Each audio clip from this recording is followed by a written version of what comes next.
లలిత అష్టోత్తరం 31వ నామం కామకోటి మహాపద్మ పీఠస్థాయి నమో నమః.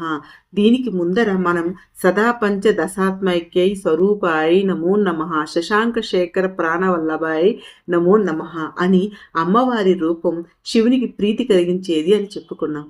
ఆమె సుశక్తి అంటే ఆనంద రూపిణి, పరమేశ్వరునికి సైతం ఆనందాన్ని కల్పించే రూపం అది.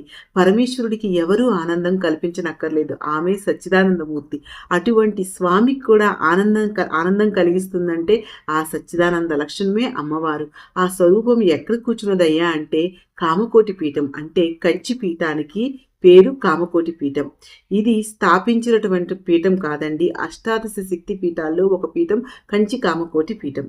కామకోటిలో ఉన్నటువంటి మహాపద్మంలో కూర్చున్న కామాక్షి దేవి యొక్క స్వరూపమే లసన్మరకత స్వచ్ఛ విగ్రహం అయినటువంటి లలితారూపం.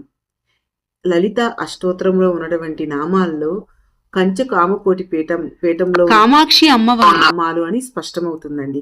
మరి ఒక అర్థంలో సాధకులకు అన్ని అభిష్టాలను సిద్ధింపచేసే పీఠం కామకోటి పీఠం. శాస్త్రములో కామ అనే పదానికి కకార అకార మకారాలను కలిపితే కామః. ఈ కకార అకార మకారాలు బ్రహ్మ విష్ణు రుద్ర గ్రంథులకు ప్రతీకము. లలితా సహస్రనామంలో బ్రహ్మ గ్రంథి విభేదిని, విష్ణు గ్రంథి విభేదిని, రుద్ర గ్రంథి విభేదిని అని ఉంటాయి. అవన్నీ దాటుకొని కామ క ఆ మా వీటిని దాటి కోటి అనగా అంచు, వీటి అన్నిటినీ దాటి ఆ పైన ఉన్న శాస్త్ర చక్రంలో స్థితమైనటువంటి అమ్మవారు కామకోటి పీఠస్థ అయినటువంటి లలిత అమ్మవారు. ఓం శ్రీ మాత్రే నమః.